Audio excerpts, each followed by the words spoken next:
Okay, what's up? This is Jerseys to Crowds. It's a new movement, so look out for some content coming soon. Yeah, I'm in my own lane. 4-3 reppin', yeah, my gon' bang.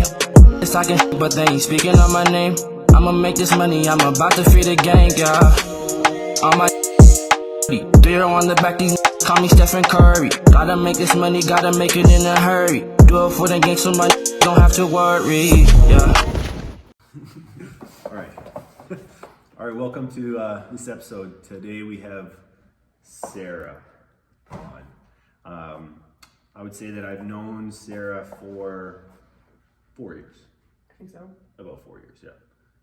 And you've known Sarah for? Like a couple 4 hours? Yeah. 4 hours. Yeah. 2 hours. Yeah. We just met. A workout plus. Yeah. Yeah, so. Great friends. Great friends. Go way back. Way back.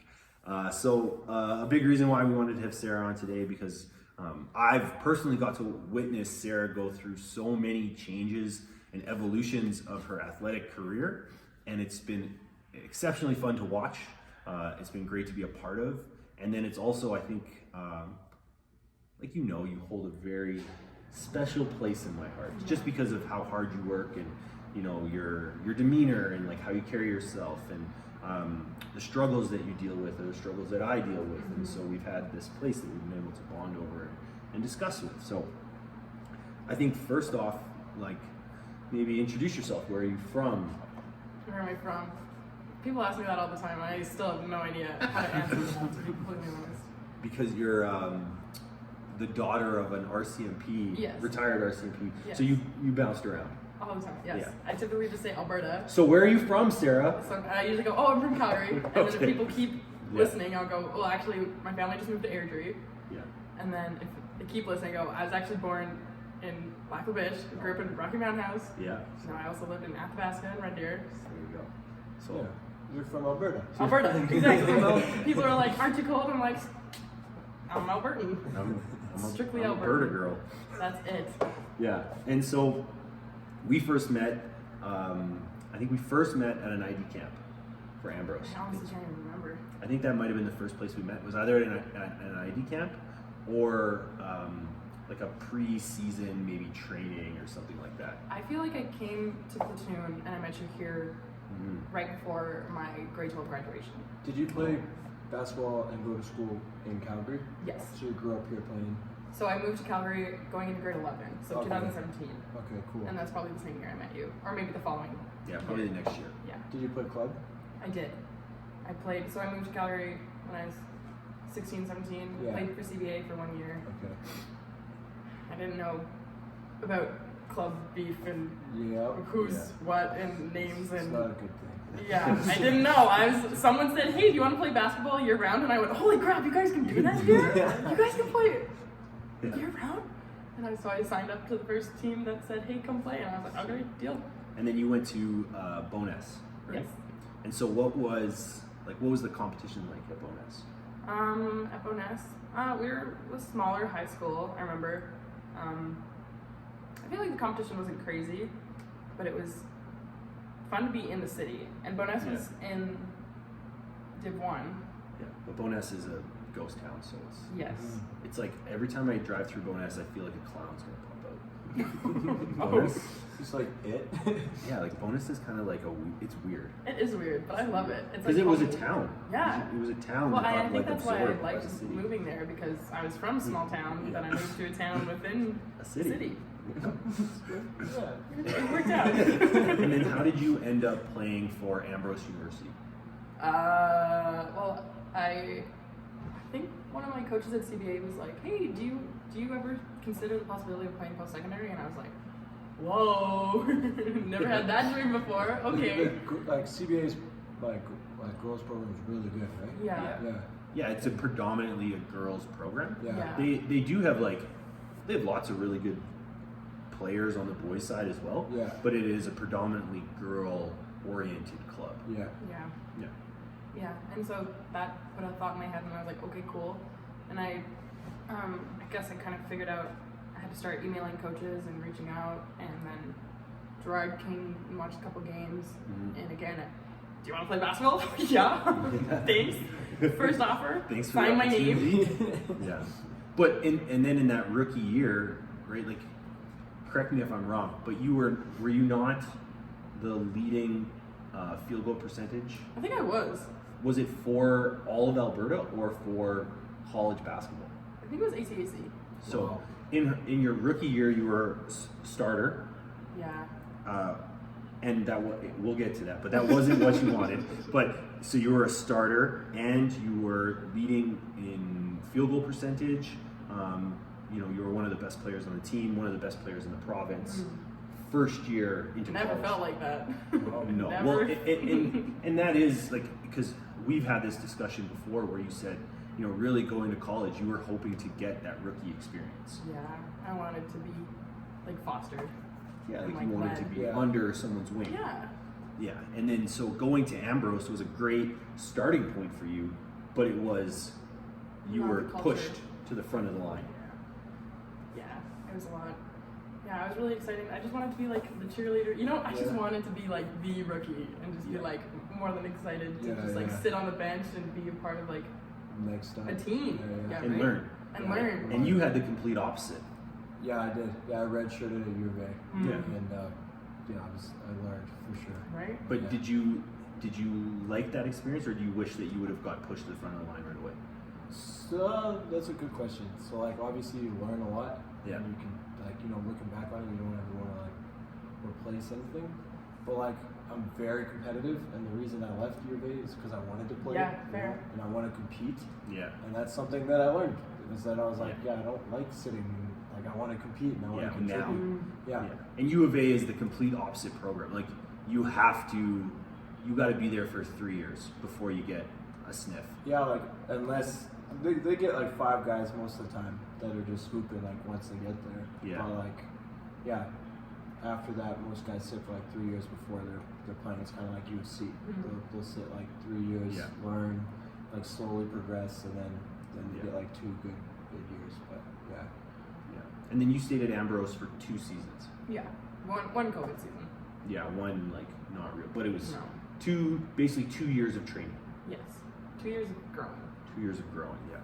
And so a big reason why we wanted to have you on the episode today was we wanted to talk about governors. Mm. And when I brought that up, everybody was like, "What are you talking about? What's a governor?" Yeah, I was like, are we getting political? Hold on. No, and, this is about sports. and so it's like I explain a governor as like in a car. When you have a governor in a car, the car will only let you go to a certain, like you can only get to 120, and then it shuts it off. Like it's unsafe above 120.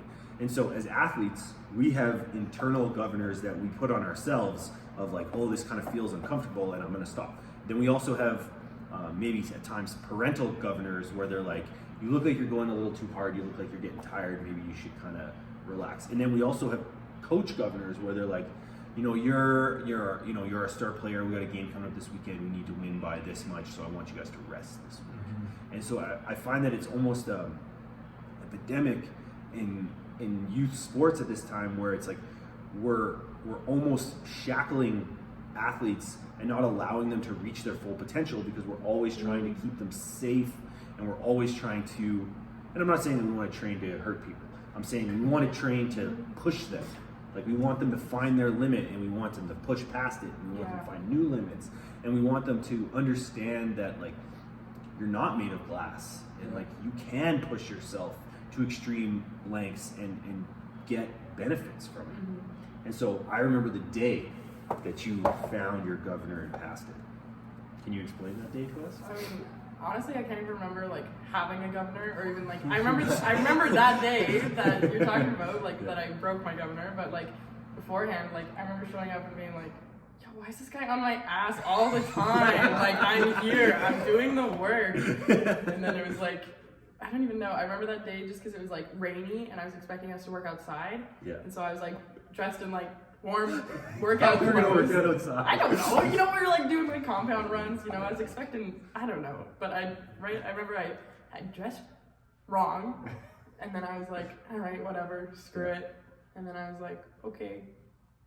Yeah, we were doing I don't air remember. sprints. Yeah. We were on the air bikes doing. I want to say it was like 500 calories between like 4 people, and like Oh, every yeah, 10, those ones are tough. like Yeah. you go max tempo, Yeah. and then once And you then kind of slow black, down, next yeah. person gets on. And we were just like cycling through, and I remember looking over and just seeing Sarah's eyes, like I'd never seen that like intensity, that fire before. And I remember looking over, and then she just kind of like slaps her leg, stands up, gets on the air, and just crushes her. I feel like in those groups too, there's always one that is Yeah. blacking out more than the others. Oh, yeah. There's someone carrying the load. Well, someone's got to be a leader. Like there's been times where I've been the guy where I'm like, okay, like frick, like I just did like 5 calories. Like I gotta black out here, Yeah. or else we're gonna be here all day. And then I've also been the guy where Ben Gilbert was in my group, Yeah. and he was just like thick boy, just quads of steel, just like killing it. And me and Lodi were looking at him, we're like, Yeah, he got it today. he's got it. Yeah. Yeah, and then and I remember like Sarah crushing it, and I was like, yeah, it's a little different today. And then I kind of watch her, she's sitting on the bench, and she's still like locked in. I'm like, oh yeah, like this is good. And then she gets on, crushes it, gets off, sits on it, and she's just like I don't even rocking back and forth. And I'm like, and I remember like, yo, Lance, and be like, yo, Sarah's about to hit the next gear. And then she gets on, she crushes it. And it was just like, it was going like that for like 20, 30 minutes, and you were just crushing it. And then you're laying on the ground, eyes like rolling around. And I'm like, Sarah lost her governor. And I was just like, That is sick. and I was just like, I was so happy because we were waiting, because like we knew that you had a next gear, we knew you had a next level, and we were just like waiting for you to burst through. And that day that you did, I was like, oh yeah, there's no turning back now. And was there? No. I don't think so. No. Honestly, like that's probably like one of my favorite things about coming here as well. Is Yeah. like finding a groove here. Yeah. Like there is like a groove where like I'm like you're like go like you can do better than that, like fucking blackout guy. Yeah. And I'm like okay, and like Great. and then I'm just like you're end of the workout, you're like laying on the ground, you're like I feel drunk, I'm so tired, I can't even drive, this isn't safe. Yeah. Like those times and moments here, like when you learn and Oh yeah. just like I don't know, it's like a badge of honor. Like I used like I one of the worst feelings was I came back like last year, I'd been injured, and Ian's like, the fuck happened to you? He's like, what happened to the Avery that never got tired? You look tired. And I was like, oh, I got black out again. I'm like, oh man. I know, but I don't know if it's me, but like, because I hope that I never come off as like demeaning or like I'm putting someone down. I feel as though like I'm able to find a relationship with athletes and then like motivate them in the right way, not in a soft way though. Like 100%. I feel like I know kind of like where that line is, and I know where it is for each person, and I know how to discuss it. And I've talked about this with athletes before. First thing, as a trainer and as a coach, nobody cares what I know until they know how much I care. Mm-hmm. Until an athlete knows that I care about them and that I do have their best interest in heart and that I'm going to help them the best, they don't care where I played or what kind of dribble I know or what kind of, like this is how you do this. Nobody cares, right? But once I build a relationship and it's a mutual relationship, then I can be like, Sarah, you're fucking the dog today. Like you're not getting Yeah. it. Like, and it comes from a different place, right? Yeah. Well, it's like, I really like what you said. Like, no one cares what you know until They know how much you care. Yeah. Yeah. I was like, okay. That was well said. But Very that, well like, said. it's true and I've talked about this a lot. I talk about it all the time. I'm not in the business of being a trainer. I'm in the relationship business. I'm in the business of building relationships with people, finding out what motivates them, and finding out the goals that they have, and then building a plan. You're definitely more like than that as well. Yeah. Like I feel like for even when I'm done playing sports, Yeah. I'm gonna be banging your line because I'm gonna be like, Ian, like this fucking sucks. Or like Yes. I need to get in the gym and just black out and it'll give me some clarity. Like I don't know. It I is feel more like than that. Yeah. It is more than that. We definitely try to foster like a family environment where it's like, lifting weights and skill development is like kind of the platform in which we bring athletes in, and then we work on more than just athletics, right? And I love to see it, especially like Sarah is a prime example of that, because Sarah came from a bit of smaller school, maybe wouldn't have had a coach that really kind of dug I think into I was you. like a raw athlete. Like that's literally all I was. I wasn't like specialized or focused or anything. Because like growing up in the middle of nowhere, like I played all the sports. Yeah. And I never specialized until like grade 10, grade 11. Like people are like, well, how long have you been playing basketball? And I'm like, realistically, like 3-4 years. Yeah. Right? Yeah. Yeah, and then to see, you know, going from playing small sports, not really being driven, or not really being pushed, you were always driven. Yeah, like I was always driven, but I was never like led or taught or. Yeah, you were playing sports. Like Yeah. you were growing up just playing sports. Yeah. And then, you know, we really kind of were able to dig in with you and, you know, help you kind of find that next year. And then you had this like great rookie season. And I know that it was like, and it's hard It to. doesn't feel great. That's from my actually perspective. crazy. You've only been playing basketball from Yeah. grade 10, like specialized, like you Right. said. Yeah. That's like insanely impressive, especially to go. It Yeah. just shows how much work you've actually put in. Yeah, and it's tough because I know as a coach on the year when you were a rookie, I know about all the intricate details and I know about all the things. But you had a great year, right? Like you had a great year, and there was like I'm confused because, like I said, I just Yeah. met you. Yeah. So a lot of turmoil. are you being humble? You had I a don't great think year. so. And She had a great year. Yeah. Okay. She's not being humble. So what it is that there was a lot of like, it was a very young team. Yeah. Yeah.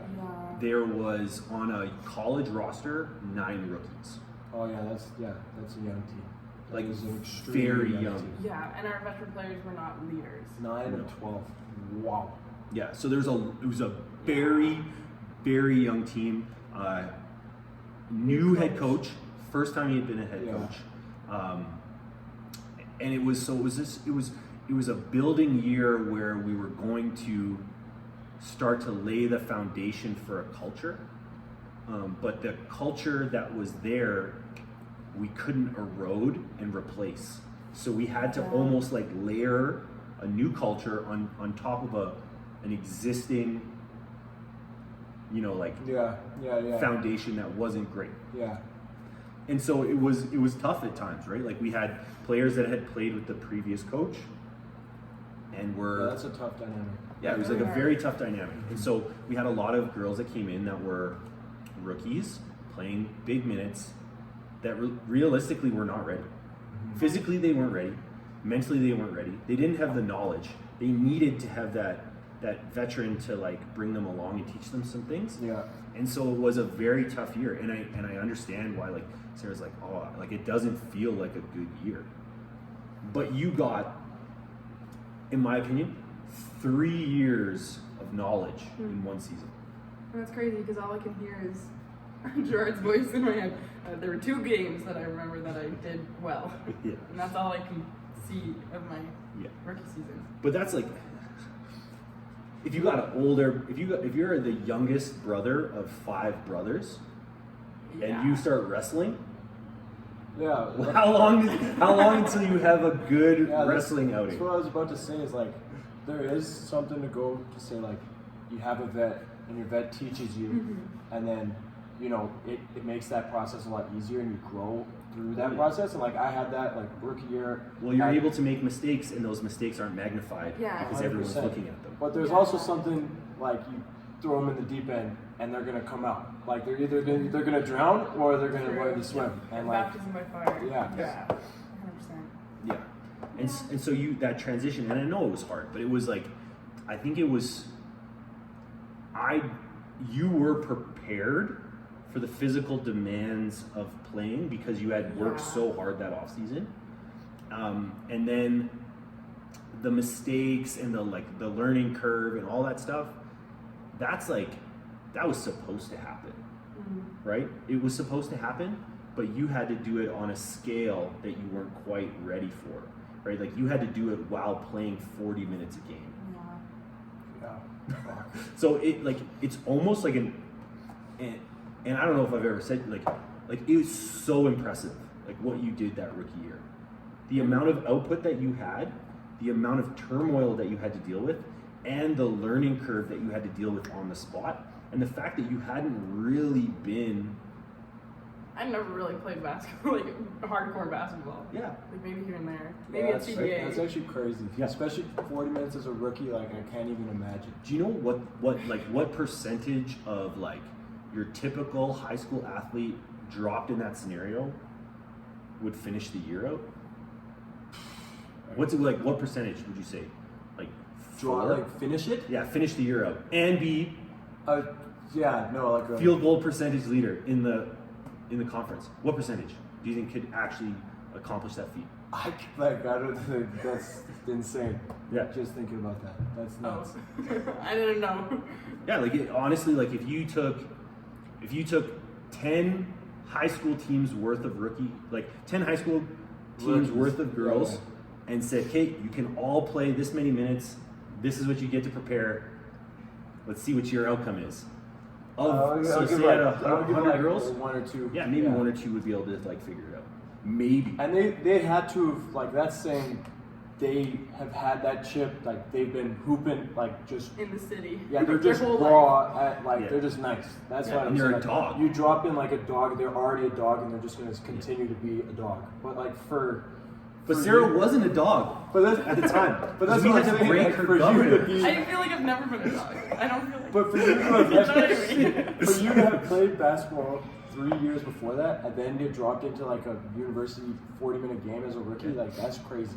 Like, Yeah, it's unreal, and that's why like and perform. And that's perform. that's the part that's pretty crazy. I know. It's like I'm just Sarah. I don't know. And then the other aspect of it, because we're talking about the level of just being an athlete, and like schooling. I don't think schooling was ever like a really big headache for you. Like you No, never I'm struggled, a but nerd. like you never struggled academically, but you always had like really high standards for yourself. And So everything. yeah, Yeah. so that wasn't. I think that those are stresses that you put on yourself, but you had a good outcome from it. But then what about as an athlete dealing with the social structure of non-athletes and with athletes? Because it's something that I don't think that men have to deal with as much as women, and then also we don't have to deal with the consequences quite the same. Consequences of. Well, like if a friend of yours was like, "Yo, why are you playing basketball?" You'd be like, "Well, I play basketball. Fuck you." It's like yeah, like I feel like being like a stereotype jock Yeah. is just like more socially accepted. As a guy. Oh, Yeah, I was as a gonna guy. say, yes. Yeah, yeah. Right? Oh my gosh. Yes. And I've always been a jock. Like my whole life. Like Yeah. Right? You grew up playing sports. Yeah, I grew up playing sports. I grew up, playing jackpot in the field during recess, not Yeah. doing whatever the girls were doing. I don't remember. You know what I Sick. mean? That's Yeah, it's a good game. yeah, right? That's what we were doing. Getting bruises and Yeah. beat up. I don't know. But yeah, it's definitely it I don't even know. It's weird. Sorry, I'm panicking. No, but like so the social structure of like how did you navigate the dynamics with friends that weren't athletes, and then how did you navigate the dynamic with friends that were athletes? Like, did you have to have different conversations? Did you have to prep them? Like, what did you have to do? Oh, I feel like with non-athletes, it was just like, I don't think anybody really gets it. People are like, oh, like, come drink, or like, come hang out, come do this. And I'm like, well, I got practice, I got basketball. And they're like, well, you can, like, but practice starts at 6. Like, Yeah, like what's some the- people really think it's just a hobby. Yes. And I'm like, Like they're like, yeah, like I like basketball too. yeah, right? Let's go play sometimes. And I'm like, Yeah, sometimes. right? They're like pulling up in like sock knee shoes and stuff, right? And I'm like, well, Yeah. I guess it'll be a form shooting day today with these non-athletes. I don't know. It's definitely it hurts when like non-athletes and athletes kind of make not purposeful jabs, but like when they totally disregard Yeah. all of my effort that I Yeah. Your dedication. Yes, like they don't see it, Like yesterday I went and I hung out with some high school friends. Nobody asked me about basketball. I literally moved my entire life to Halifax to play basketball. Yeah. Yeah. Nobody said, "Hey, Sarah, that's awesome. You're playing basketball." You know Well, what I mean? and that goal in itself was not a short term. That wasn't like a spur of the moment. Like, hey, I want to. Like we had talked about you going and trying to go out to Halifax or go to the East Coast period Yeah. for 2 years, Yeah, well, like that was kind of my dream. I never really thought it would be reality. I was just like, it was a fun daydream, but here I am, and I'm like, oh my god. And so, your family is over there. Like you've had family. Both my parents grew up in Halifax. Yeah. Were born in Halifax, and then RCMP skirted to Alberta, and then I do still have a bit of family out there, but it's just. So like playing there was probably a goal that you had, right? It wasn't a goal until I moved to Calgary because I didn't think sports was an option. Did you think that you were going to play university sports? Not when I lived in Rocky. Yeah. Not Because until probably because you didn't have any friends, you didn't have any peers that did that. No. There was like one girl from like the neighboring hamlet Yeah. who went and played in Red Deer, Yeah. right? Yeah. Yeah. Because really, like, we're bouncing here. We're gonna Sorry. circle back to That's just how my Halifax. brain works. We're gonna circle back to Halifax, but yeah. So the social navigation, Right. like, is it something that you still struggle with, or is it something you just kind of come to terms with? I don't know. I feel like it hurts or it irks me when I feel like my social circle is restricted to just athletes. Yeah, I was Because, about like, to say, like, right? as athletes, it's easy to just go. It's easy to get along, Athletes come to athletes, right? you know? And we But, can like, respect each the other's grind. the mingling, and the respect for like what you're doing or what I'm doing, what you're doing. Like as Well, athletes, we understand and it clicks. There's an It's fun. educated eye to Yeah. what you're doing. But like, there's also like a piece of like, you know, if you're only with athletes, like you're gonna say, like then you're not getting the social dynamic of fitting in with the rest of the world, and Yes. sports is gonna end. And the other, you know? sports is gonna end. That's the Yeah. thing. Like athletic identity is such a huge, like Yeah. future issue, but Yeah. it's totally something to be Well, mindful of. the other thing that's tough too with women within athletics is that your possibility for friend groups is smaller. Mm-hmm. So like what you end up doing is that you probably end up friending male athletes too as well. Whereas like male athletes, they wouldn't necessarily need to, unless they want to, and they have friends girls that play sports. But whereas girls, in order to find that peer group, sometimes they have to look outside of just girls because of the social dynamics within a team. Yeah. Because some girls that play university sports aren't quite as committed. Yeah, that's true. Yeah. I was actually talking about with Mark. He was saying earlier, he's like he knows a ton of girls that are playing university sports and they're going out like 4 times a week and they're just showing up and like hooping. Yeah. But then there's also like the ones that are really good and they're committed and it's like different, right? So it's completely different. Yeah, and it's frustrating because it's like your team's out there doing whatever, not taking it seriously, and then it's like, well, I'm here to practice. Like, why are you hungover at practice or whatever? Yeah. But I don't know. I find it's hard to explain to a lot of people. Like, oh, I'm on the basketball team. That means I can't hang out every single night. That means I will not be staying up late to hang out. Yeah. Right. That means I can't like go eat a burger for lunch with you guys because I'm gonna feel like garbage. You have to in grow practice. up. You have to grow up quicker. Like when everyone else is kind of like exploring their identity, you're trying to lock in your discipline. Yeah, right? And you're trying to do it in a time when you're kind of the rest of your peer group is like, they want to drink, they want to party, they want to mingle, they want to try all these like experiences that university is about. Yeah. However, in order for you to kind of gain the knowledge and gain the characteristics and the leadership qualities of an athlete as to why they do so well after sports, you have to disregard and be able to say no to yourself and no to your friends. And I know that social structure for females can be extremely daunting, right? Whereas sometimes they want to say no, but they're like, oh, well, if I say no, they might not like me anymore. Yeah. Is that something that you've had to struggle with? I don't know. I'm trying to picture who I befriended this past semester and be like, how many were athletes and how many were teammates, how many were athletes, how many. Well, it's tough for you because in this scenario, like moving out to Halifax, really your peer group is my team. Yes. Yeah. And it's like lonely. Like how you say, like I'm totally an introverted extrovert or extroverted introvert and whatever, right? But it's like I don't even know. I don't know. Well, you have a bubbly personality. Yeah, that's what I was gonna say. You have a bubbly personality, and you're not loud. You're not loud. I'm not trying to say that at all. You have a bubbly personality that's outgoing. However, you also have like a very like reclusive side to Old you. soul. Yeah, old soul where Right? you like learning and you like listening to, you know, the Eagles and like you like listening to bands that I've never heard of. Yeah, Paul Simon more. Yeah. Who? Yeah, she was like, "Hey, have you ever heard of Paul Simon?" And I'm like, "No." Yeah, me either. No, that went straight over my head. But it's that Sarah's got an old soul. Yeah, and honestly, like you keep saying like, have you felt this?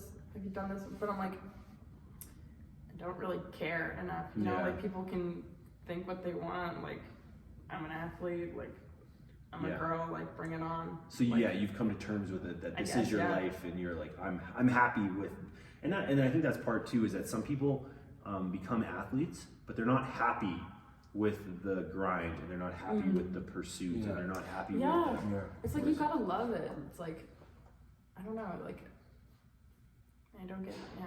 Like if you're passionate, you're so passionate about it that socially, like those type of social issues aren't really relevant to you because you're just like, yo, this is me. This is what Yeah, I do. I'm seriously. passionate about that. So like, why am I gonna read into this? Yeah. Yeah? Right. yeah. And there are also moments where I'm like, ugh, I'm not gonna go talk to those people because they're not athletes. Like they wouldn't get it. You know what I mean? Sometimes I'm like, whatever.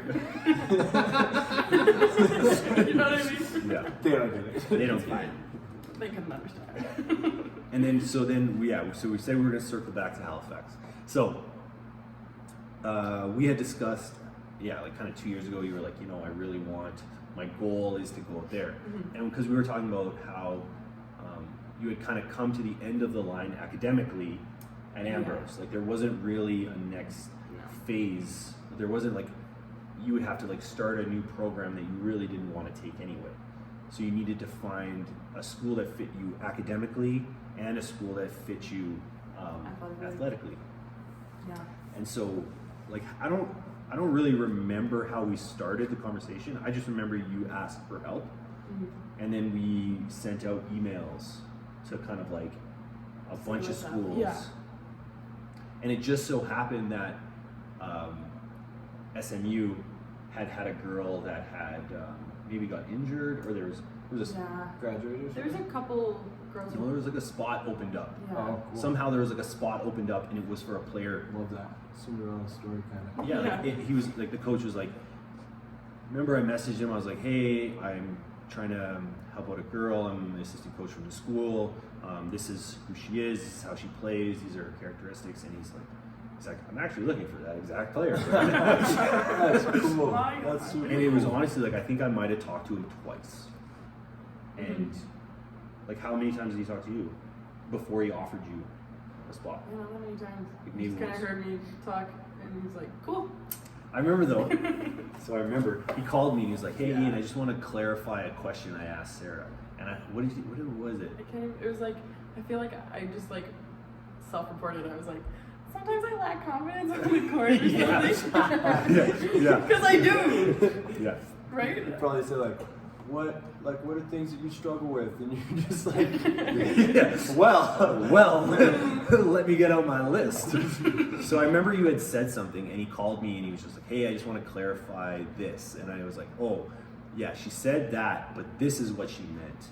oh, okay. And I just kind of like, I've done that before. I've just been like, I came out of that conversation and it like everything I said, I was like, I was meaning this, and it came across this complete other way. And I'm like, Yeah. fuck. and I was like, I think what she meant was like, it's not that she lacks confidence, it's that she was a rookie who played big minutes and she really wanted to like be part of a team and she wanted to, you know, learn under somebody's wing. And so it's not that she lacks confidence, is that she's not fully understanding the decision making yet because she hasn't had that coaching period yet. Yeah. So yeah, he was like, oh yeah, that makes sense. And then and he's like, yeah, I'm gonna send her an offer. And I was like, oh, that's awesome. And It then, is awesome. like, Especially, it was honestly like less than a week. Yeah, Really. it was pretty quick. it was super It cool. was super cool. And Yeah, it was it's probably meant to be. yeah, It sounds like and it was Yeah. actually like she was like, I really want to go to St. Mary's. Yeah. And I had sent maybe like 5 schools out there emails, and the only school that kind of came back and was like really interested was St. Mary. It was the school that she wanted to go to. That is super cool. Yeah, so it was just kind of meant to be. And then, so you went out, and then we talked, when was it, a couple months ago, about how you were like, I call you in a panic every now and then. yeah, call me in a panic. Tell me what's going to be okay, please. And the first time you were like, well, we were talking about how you weren't sure if the coach, like, it was like, you were like, I want to do this, but I don't know if the coach that's what he wants, or it was kind of like one of those conversations. And I was like, listen, Sarah, like, you're at a U Sport now, right? Like, you just gotta like pay your dues, and it doesn't matter if you pat you on the back. Like, you just gotta do your thing. And I think that was kind of Probably. along the lines of the conversation.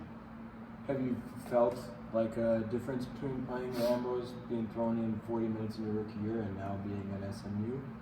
For sure. It's like, now I'm finally like Getting sitting that- on the bench, yeah. and I'm like, yeah, Yeah. I'm learning, but Yeah. from a different perspective, I guess. And so like that perspective of sitting on the bench is like not common for sure, but Yeah. but you're taking the backseat of I'm trying to learn, like Well- I'm trying to be the best, and like I'll watch the best to be the best. You Yes, know what I right? mean? That kind of thing. Well, and I'm just like, I'm in such a season of just like appreciation for like everything currently. I think just after COVID, like for life to go back to normal, I'm just Yeah. like, hallelujah, like this is amazing. You know what I mean? Getting Like, to compete again. I'm like walking to my in-person class, I'm like, Yeah. wow, my legs are sore, but like I'm moving, like this is great. You know what I mean? Like it's just like, I just feel so energetic about Yeah. like life right now. Yeah, moving in the right direction. Yeah, so it's like I'm okay sitting on the bench because I know when my time's coming. Like I know, Yeah, like- I'm a new. Trusting in the process. Yes, Yeah. that's probably Yeah. your words, your Yeah. voice screaming in my head to Yeah. calm down, trust the process. Yeah. But I'm just like, I'm okay sitting on the bench. I'm okay being the cheerleader Yeah. right now because I'm Yeah. like, somebody's Well, gotta do it. And what's really cool about your journey is like going to Ambrose and having like this opportunity to really play a lot of minutes. Mhm. And so it's like you kind of learned, normally it's like you want to get the theory portion, then you want practical application. Whereas you Yeah. got practical application Yeah. and now you're learning the theory portion. And so Yeah. you're I think after this year and going into your next year and the following years, you're gonna get more opportunities and you're gonna be ready, Mhm. right? Like, because you're gonna have seen both sides. Yeah, it's just been like a rocky Yeah. journey. It's been all over the place. I don't even know.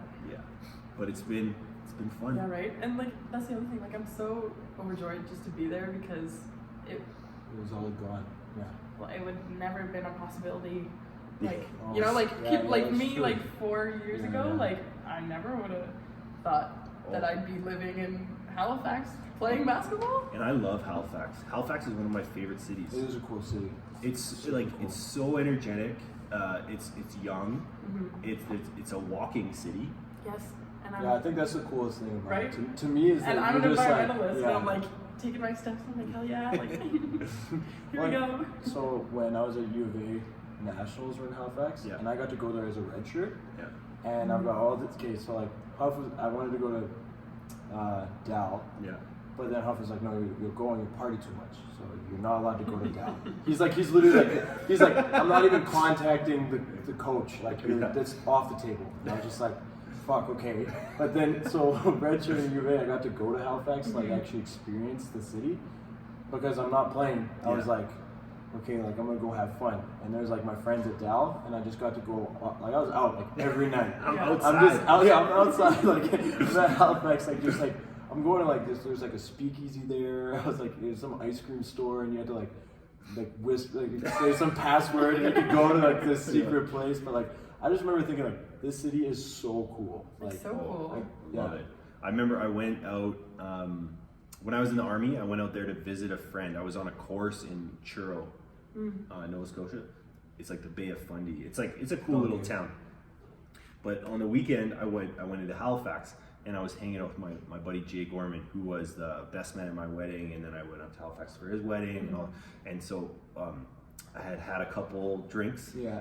and we were at Pizza Corner. I was eating a donair, and there's the church. Yeah. There's the church right there, and I'm sitting. So they have like a stone like cobble wall, and I'm sitting on this thing, and I'm pretty juiced up. I'm eating my donair, and my boy Jay's like, eat it. He's like, look to your left, and I look, like wobbly-eyed. I look to my left, and there's a dude in a head-to-toe chicken costume. Eating a donair beside me, and like Same, I'm like same, just cobble thing. like just sitting beside me, Same wall. and I'm like, I know the Oh, exact buddy. wall you're talking and I'm about. like, how long has he been there? And I'm just like dying, Just like look over, he's laughing, like, "Sup, man?" and I just look like I look at him, and I'm like, how long has he been there?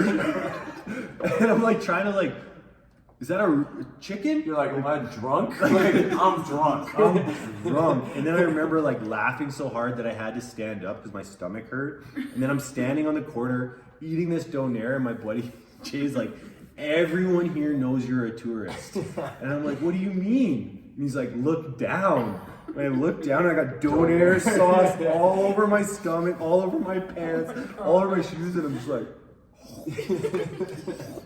It's so funny. and it was like, oh man. And every time I go to Halifax, it's like just so much fun. Yeah. And I have like my friend Ming, that's in Halifax, and we talk all the time, and I'm like, yeah, man, like I want to move to Halifax so bad. And like I love Calgary. I have roots here. My wife's family's here. You know, Lance, my best friend's here. But if I could, One day. Yeah, that's like, him. it's so fun, man. Yeah. Well, like you say, how going back to how athletes like can't necessarily party as much. Yeah. Like, I think athletes party the hardest. Yeah, I was actually gonna say that. I was gonna say that earlier. I was There like- is like a social aspect of like being an athlete of not being able to party, but then there's also the social aspect of like athletes. you're gonna party. It's hard to quality over quantity. Yeah, Right, like when you Yes. do, when Definitely you do, is. it's like you go to the max, It's full send every single but time. it's not every night. Well, it's definitely like I've actually felt that socially is just like I've got all my friends that don't play sports and stuff, and they'll be like, yeah, like we're going to wing night, and then Thursday we're going to find some tacos and tequila somewhere. And Yeah. I'm like, fuck, like I can't hang, I can't go do that, No, know, right? because like you've got all these requirements. But then like after the Saturday night game that you won, you're like, Woo! we're Yeah, fucking right? going We're out. going. Like, it's Yeah. all built up Yeah, right like to Halloween that time. ended Yeah. up on a Saturday Yeah. this year. Like I feel like you guys probably went off. I know we went off. Yeah, well, Halloween was we won game against Yeah. UFC 1-1, and then we Oh lost my God. on a buzzer beater Halloween night. And Jermaine has a rule like if you lose, you don't drink, like you can't go out. Yeah. And like he was like, okay, it's Halloween, it's Saturday. He's like, be safe. He's like, you guys can go out. And there's a little bittersweet little turn up, but we're still like, definitely. this is our opportunity. We're going Yeah, out. right? Exactly. You gotta seize it. Yeah. Yeah. Well, and that's good too, because like you have that peer group where it's like you guys have all gone through and you're all being disciplined and you're all doing this, you're doing the right things. And then when you do cut loose, like you cut loose together. Is and that, it's like, is that kind of like when you're in the military? Is it like that? so in the military, there's a big drinking culture. Well, Yeah. like there's a big culture around like morale, right? Like you're always trying to like increase the morale and increase the relationship building with your unit. Yeah. So yeah, like we would go every Friday. We'd go after work and we'd have a couple pitchers of beer and all that kind of stuff. And when we would go, like if you were on course, like there'd be opportunities to go drinking with your course mates. If you were in the field, some guy would sneak some whatever into the field when it was a dry exercise. Yeah. And then, but there was also like huge chunks of periods where there was like no opportunity. Yeah. Right, so like in Afghanistan, no opportunity to drink. Yeah. I got 2 cans of beer the entire year, and it got them for Wow. Christmas. Yeah. And you just like, Christmas Day, you got 2, right, and that was it. But then there was like, we go like we would do exercises and like we do refueling points along the way. I remember one time I was part of this refueling group, and we were in Drumheller, Alberta. and we were there for I think like 10 days. And so me, my boy, refueling. yeah. So like the convoys would come through, we'd fill them up with gas, and then they'd keep driving to the next place. But we were there, so as these convoys would go through, like maybe twice a day, we would have to do something. Yeah. And it would be for like an hour or whatever. Yeah. But so me, my boy Talboom, and Scotty Wilson, the first night we were there, we went out drinking, and we spent $750 on shots, just shots. Damn. Just shots, like we were gooned. Then the next day we get up and we go back to the same bar and Just we spend refueling. Oh my god. right. So we spent like another like $700 on just shots. And I remember like I'm like like gooned at the bar, and there's these guys that are like, man, there's no way I would have bet money that you guys would be back here tonight. Yeah. Like the state that you guys were in yesterday, the fact that you're back doing the same thing, you guys must be like You have a full reason. blown retarded. And we're just like, no, I'm just like, Well, I mean, I feel like going through that hard work, like it's like you need it mentally Absolutely. to be able to like go and like it's almost like it's like healthy. It's not healthy at all. But we it's also talked healthy. about this. We talked about this with Moreau that Yeah. life is not meant to be happy all the time. Mm-hmm. You are meant to have organic, happy moments that happen, Yeah. and they're so much more valuable when it's like organic. It just kind of happens. Yeah. And those are those moments. Like so with a team, it's not meant to be happy all the time. Mm-hmm. However, when you get an opportunity on Halloween to turn up, it's like so much more rewarding Yeah, than if you were 100%. to do it every night. Yeah. Honestly, yeah, it doesn't like I don't know how people go out like Thursday, Friday, Saturday, Sunday. I'm like, doesn't that just take the allure of it away? Well, they don't remember. But I'm like, Uh-huh. how They're are an you gonna- autopilot. Yeah. Like that's the like as an athlete, so when you practice and when you do skill training and when you do strength training and you do all those things, really what you're doing is you're developing yourself for the moment. You're developing yourself so that if you're in this circumstance, Yeah. this is something that you can do. This is an option for you. And so you're always developing yourself to be able to perform in the moment. Whereas like your civilian populace, they're literally just on autopilot trying to entertain themselves all the time. Yeah. And so they don't know, like, and that's where they're like, I don't remember what we did last night. Because they're never in the moment. Yeah. They're always just kind of like cruising. Whereas like athletes are literally, everything we do is based around being able to make decisions in the moment. Yeah. Yeah. That's cool. Do you ever think about it like I that? did not think about it like that at all. That's super cool. Yeah, because like I guess like every practice even could be focused on offense or defense or think of different moments. Yeah. So we're constantly trying to better ourselves for like specific moments. Normal people are just like, yo, I gotta go to my job, gotta go to school, and then they're like, I'm fucking bored, and they're like, okay, we're gonna do something else. And they're like, how was your day today? Oh, it was busy, so it went by fast. Yeah. And they're happy. And you're like, I'm like, I never want to live like that. Yeah. Where I'm like happy that my day went by fast. Yeah. I want to enjoy my day, every moment of my day. I want to enjoy like the bad parts too. Okay, I got a question. It can be short. I know this is going long. What would you say, like being in the military, being in sport, you as well, like what's your like mental therapy to like what you find happiness? So like I have a friend who's like engineer student and he's just always studying, always grinding. His time is called fuck off time, and he just watches something that he's just like I don't, it could be like Animal Planet. And he's just like, I'm Turns zoned right out off. and I'm turned off and I'm not thinking anymore, and that's like his escape. For me it was like lifting or it was lifting. So like I don't know, what would yours be and what would yours be? I really like to go for long runs. I like to go, and the reason is I like to do things that are hard, that aren't, most people wouldn't consider to be enjoyable. I hate running. I literally hate running. Okay. But I like to go for long runs because it's challenging and it's an opportunity. It's almost like meditating. Yeah. Yes. Right, because I'm by myself. I can think about this. I can think things through, and it's like I like to go for long runs, and I don't not to do like interval runs. I like to go for a long Like, run. what's a long run? Like 15K Right. kind of a run, and I like to do it because then I can think about something through, and I can kind of circle back to it a few times, and so it's like this. I get this mental clarity. Yes. And it's like an escape. Well, and it's just me. Yeah, it's just you. It's just me. No, I agree. That's kind of what I was doing this semester. I feel like I texted you at one point, Yeah. and you were like, "Okay, I like running now," right? Yeah. So would that be yours? Yeah, like running. Like I find like recently, like I deleted Instagram off my phone, or I deleted my entire account, Okay. like a year I ago. know those. You guys don't. Yeah, right. But it's like I don't want to zone out anymore. It's like now I'd rather practice mindfulness, go for a run, or like like watch YouTube about Yeah. something that I know nothing about, like Yeah, learn a yeah, new yeah. topic. That's rather than big for me. I'm 37 years old. Never again in my life do I want to be entertained.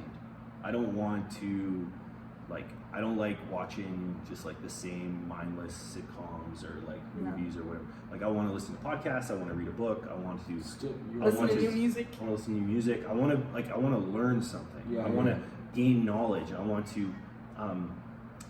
This is kind of like my idea of why time starts to speed up as you get older. So for one, time starts to speed up because you get more and more on autopilot because there is bigger and bigger gaps between firsts. So when you're young, it's like first time you drove a car, first time you kissed a girl, first time you got a job, first time you bought a house, first time, like there's lots of firsts really tight together. And then as you get older and you become on autopilot and you're going the same job, you're taking the same route, you kind of have to make the same meals, you know, your routines are, Same coffee. yeah, so you end up being on autopilot, and then it's further and further between firsts. Wow. And that's how your brain regulates time, is through memory and emotion. And so my theory is that as you get older and like you're like, holy, like that year went by fast, or that week went by fast, or that whatever went by fast, it's because like you're literally on autopilot. And so I do Wow, not that's want to cool. be entertained. I want to gain knowledge so that I'm having firsts. Now I feel bad. Now, like sometimes I'm just like, fuck, I want to go watch some Well, and then- stupid YouTube videos. There are times I do that too, right? Like if I laid down for a nap today and I put on Community. I've Yeah. been watching Community over and over again, right? But there's like, yeah, That's really cool. it's like an active like decision. Like honestly, like next time you're in like an awkward Yeah. social moment, say you're like walking on an elevator and someone else gets on, Uh-huh. the first thing you do will pull out your phone and you'll open Yeah, yeah, Snapchat yeah, or Instagram something, yeah. immediately, like Yeah. autopilot, like Yeah. 100% autopilot. Yeah. Distraction. I'm looking for Yes. a distraction. I'm looking for something instead of interacting with something, Yeah, yeah. a real person in front of me, or like Super a cool. challenging, could be a challenging interaction. Yeah. And then my other theory on time is it has to do with mathematics. So as you get older, so when you're a year old, a week is what fraction of your life. When you're 5 Yeah, years I've heard old, this one. what fraction of your life is a month, right? And then so as you get older, the fractions of time, Yeah. right? Yeah. So like, oh, if you're 30, I'm 37. A week 37 is- a week is like nothing. such a small Yeah, fraction yeah. of your life. Yeah. So that's why it feels like time is like going by so much faster because like those intervals of time are smaller and smaller fractions. Damn. The last 5 minutes of this conversation is fucking blowing my mind. I've been having like an ongoing existential crisis this semester Yeah. of just like concerning this topic. This kind of stuff, Well, even yeah. this past year, like it's just been like But crazy growth. But part of that is because you've disconnected. Yeah, and it's the Disconnected. best decision I ever made.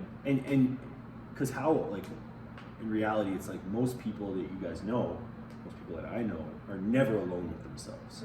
Not only are they never alone with themselves, they're never able to say no to themselves. Yeah. So it's like, oh, I feel a little uncomfortable and I'm not sure why. I'm gonna go eat something. Yes.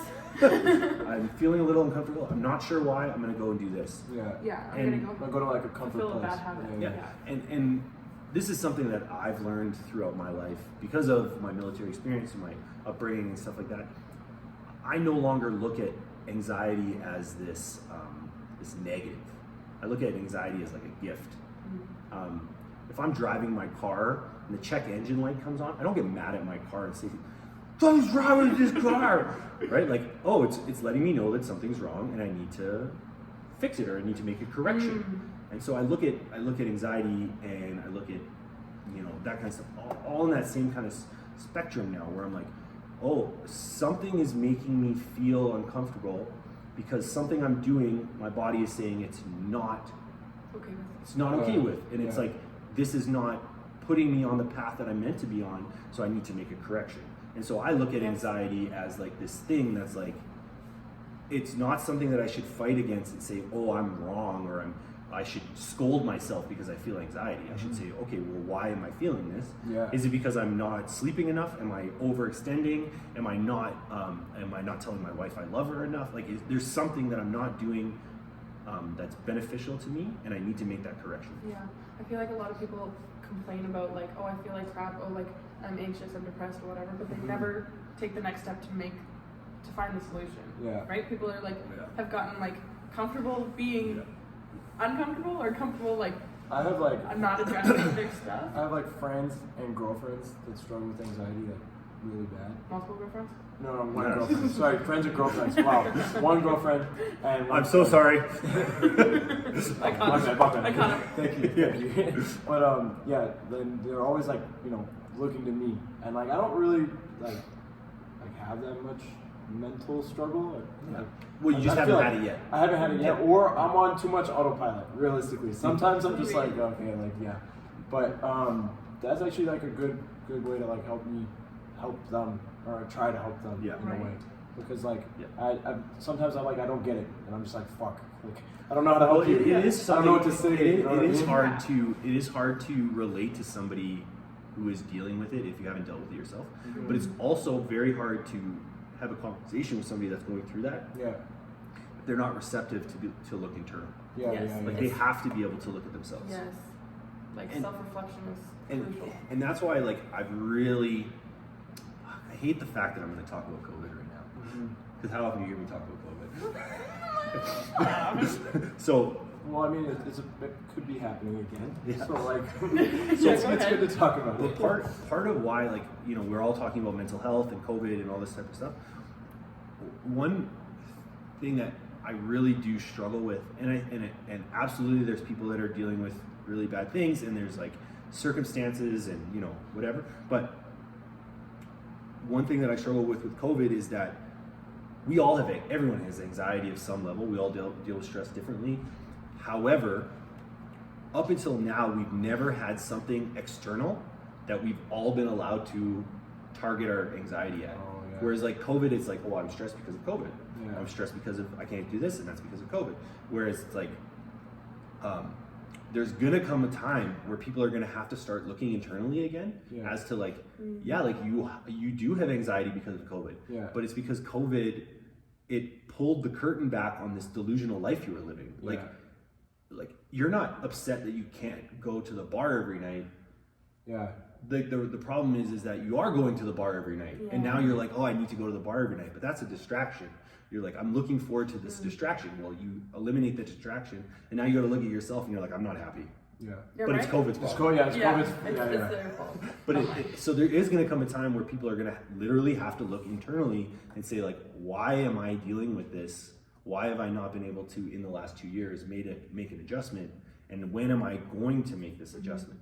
The fact that you've had this thought, I swear you're like an angel, man. Like, I swear the fact that that's going, like, that's crazy. Well, yeah, and I always think of you when I think of, like, mental toughness, obviously. And mental toughness is totally applicable to sports, but I think it's applicable to, like, your mental health as well. Because, like, my mental toughness, or, like, my ability to look inside and, like, deal with, like, the weights on my heart is totally because of mental toughness. Yeah. Right?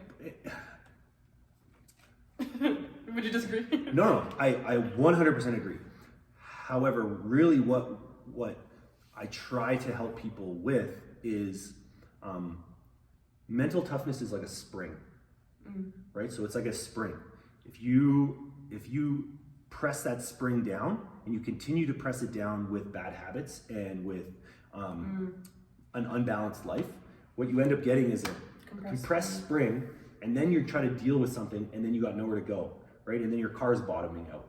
And that's when people are like, my life's falling apart. It's like, no, your life's not falling apart. You have unhealthy habits, you're not living a sustainable life, and so you don't have the capacity to deal with things at a time. Right. So really what I try to do is I try to help people get towards a balanced lifestyle and a sustainable lifestyle, because then they're going to have the capacity to deal with stress. So when you think about like, because I'm not adding more spring to your capacity. Right. What I'm trying to do is Like lessen the load. yeah, lessen the load. Okay, well if you lift weights, you eat healthy, you sleep well, you're gonna have the capacity to deal with stress. I haven't decreased your stress. I haven't decreased your triggers. What I've done is I've helped you alleviate stress in other areas of your life so that you have more capability. Right. And so I think that that's really what gets lost, is that people think about mental toughness in a way in which they're like, I need to add extra. No, motherfucker. No, you need to get to a sustainable place for you, because we don't all deal with stress the same. We all don't have, like, for me, when I get stressed, when I'm starting to feel overwhelmed, I start to fall back a bit. I'm like, okay. Or like you say, go for a run or something. Yeah, go for a run. For me, like, that would be lifting. Like, I need to like lift it, and it's because it's like so just like individualized, and I'm just like doing like, it gives you that clarity. Yeah, it gives me that clarity for sure. And like a big reason why, like, and I know I try to mentor and I try to help and I try to do all those things. And the reason why I try to help in that space is because that is the space that I struggle with as well, right? Like I am, as a retired member of the Canadian Forces, I have post-traumatic stress disorder. And because I have post-traumatic stress disorder, I've had to learn how to adapt my life to be sustainable. I've had to learn coping skills. I've had to learn how to interact. I've had to reintroduce myself into the community, the general populace. I've had to adjust. I had to retire from the military essentially because I was getting to this point where my life was not sustainable anymore. Right.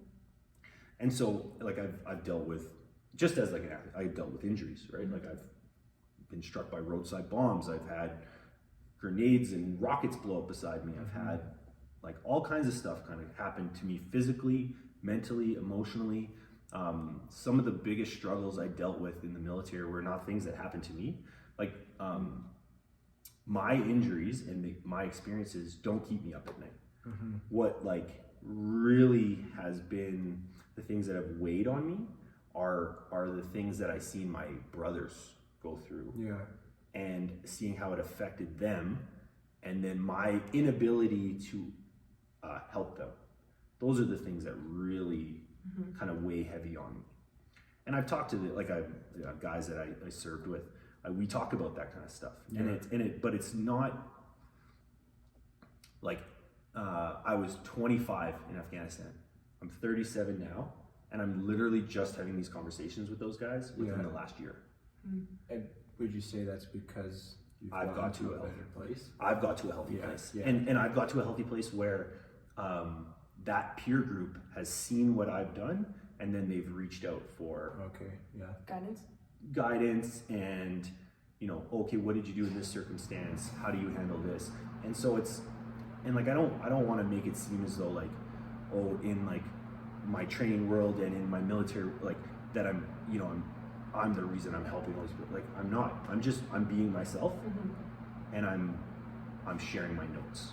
That's like, if we were in school and I was in class, I took notes, and Sarah was like, hey, take notes, Dave? I'd be like, yeah, these are my notes.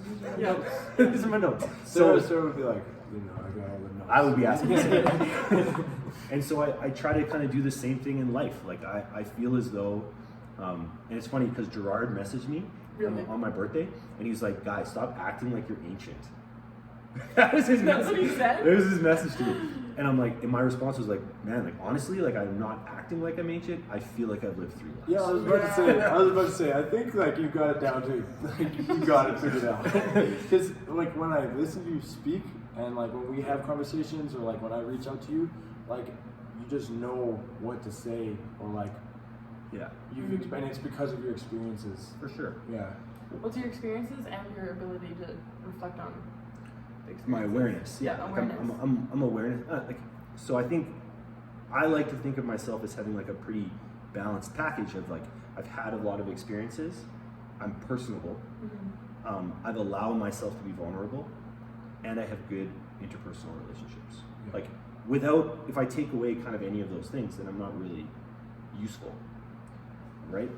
And then the other thing is that, like Lance's brother-in-law, Orlando, he once told me like a really good thing, and it was like, information is nothing unless it's timely.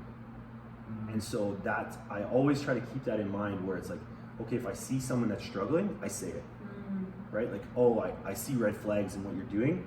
This is what I think. Yeah. And it might not always come off receptive in the moment, Yeah. In the long but they hear it, Yeah. right? They hear it. They might not act on it right away, but they hear it. And so I like to do that. Yeah, no, Really? fair. See this? I do this. Yeah. Read and react. Read and react, literally. Oh my gosh. Yeah, that's definitely something I need to work on. I just love to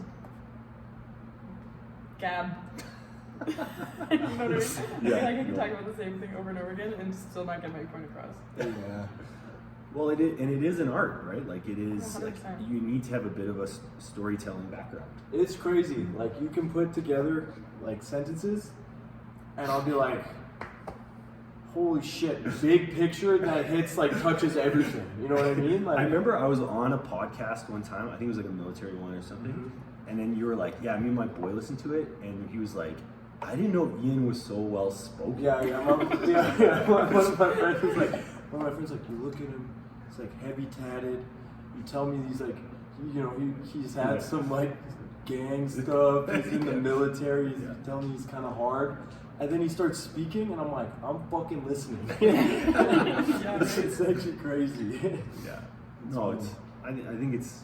I love the role I play within the basketball community. I love the role I play within the athletes that I do affect. And I think that I've seen the DNA change in people that I've been around. And I've seen the DNA change within the basketball scope that I've affected. And I think that we're just kind of like, we're just planting the seeds. Like we're just... Well, like you said, you saw the DNA change. I did. And it's now helped you go from Ambrose to SMU to will continue to help you. Oh yeah. So yeah, and that's really what we're all about, is like, I think the work that me and Lance are doing now, I don't think that we're gonna see the residuals until you guys have kids or coaching. I think that's when we're really gonna see the shift, and that's when we're really gonna see the impact. Yeah. Well, I don't know if you know, I go out, I'm literally like a promotion for platoon. I cannot say it. Yeah. I cannot. I know you stop guys hyping are. it up. But that's because of the relationships that we've built. And it is more than just like, because you can train anywhere, right? But it wouldn't be the same. No, but like I I'm feel sure. it would not be anywhere near the person I am today. Yeah, but that's like, it's hard to say, right? Like maybe you'd be better off somewhere else, Sarah. Okay. I doubt. Highly doubt it.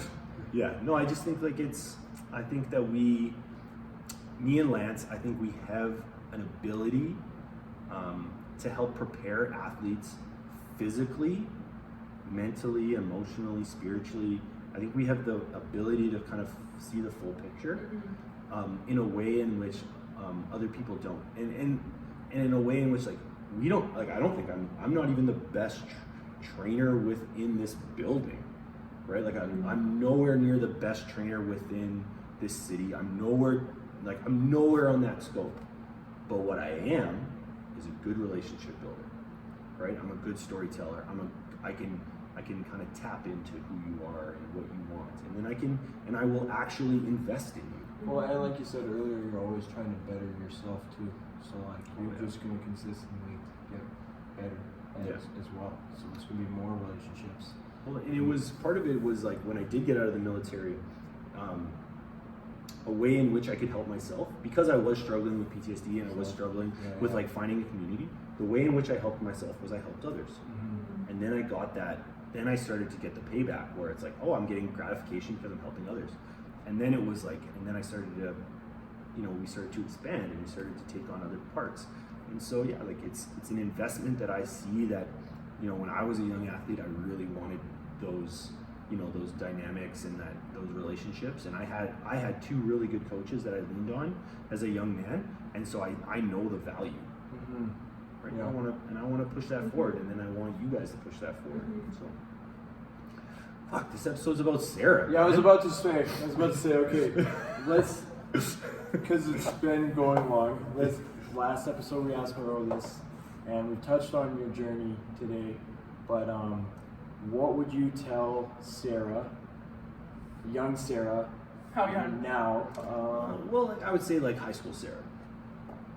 Like Like- what knowledge would you Yeah. share, or what lesson, or something you Yeah, would like young tell Sarah, young or just a young, high school athlete. Like, what is something that you wish you would have learned, or what? Like, would you like?